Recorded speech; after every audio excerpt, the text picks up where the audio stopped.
Ani, Magizi Magwan, Quaindish Nakas, Mashko Stodam, Chinga Bang Menacing and Donjaba, Minua Waganaxing,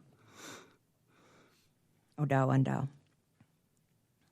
Thank you, Chairman Simpson, Ranking Member Pingree, and distinguished members of the subcommittee. I am Winnay Wemigwase, Chairperson of the Little Traverse Bay Bands of Odawa Indians. Thank you for the opportunity to testify today and for your continued commitment to Indian country. My tribe's funding priorities are as follows. First, more federal funding to support the Indian Health Service and tribal health care programs is critically needed. Little Traverse provides health care services to its members through contracts with IHS entered into pursuant to the Indian Determination and Education Assistance Act. Our clinics serve members and descendants of any federally recognized tribe within a 27-county service area. Given the critical need in our area for providers that participate in the Medicaid program, we also provide services to some of our underserved non-native neighbors. In Becerra v. San Carlos Apache Tribe and Becerra v. Northern Arapaho Tribe, the Supreme Court determined that IHS must pay contract support costs incurred by tribes that utilize funds from third-party payers, like Medicare, Medicaid, and private insurers, to provide services under their self-determination contracts and compacts. Like many other tribes, Little Traverse is currently pursuing claims with the IHS for unpaid contract support costs arising from the Becerra decisions. In fiscal year 2027, we ask that Congress provide mandatory funding for contract support costs so that IHS may continue to meet its obligations under Becerra without negatively impacting the broader IHS budget. In addition, we are deeply concerned that IHS is chronically underfunded and often falls short of meeting the health care needs of Native people.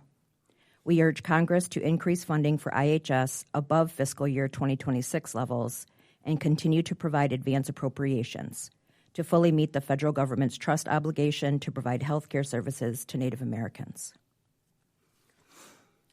Second, additional federal funding to meet public safety and justice needs in Indian country is urgently needed.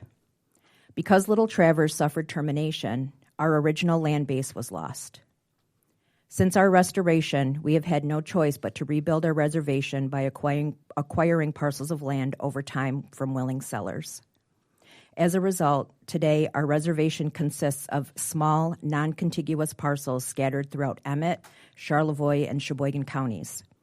Our law enforcement officers must patrol and serve within the large geographic reach of all three counties. Our police department relies heavily on federal funding to support daily operations. But for fiscal year 2026, the tribe's BIA law enforcement contract provided only $150,471. Enough to cover only one officer's salary and benefits and a portion of a patrol vehicle. We also struggle to recruit and retain police officers due to the rural nature of our reservation and the lack of affordable housing.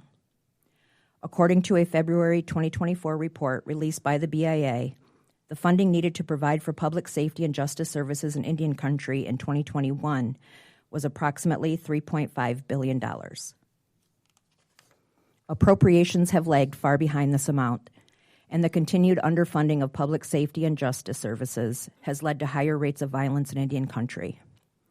We appreciate that Congress appropriated $570 million to support BIA public safety programs in fiscal year 2026, a $14.5 million increase, but a much larger increase in funding for BIA public safety programs is urgently needed in fiscal year 2027.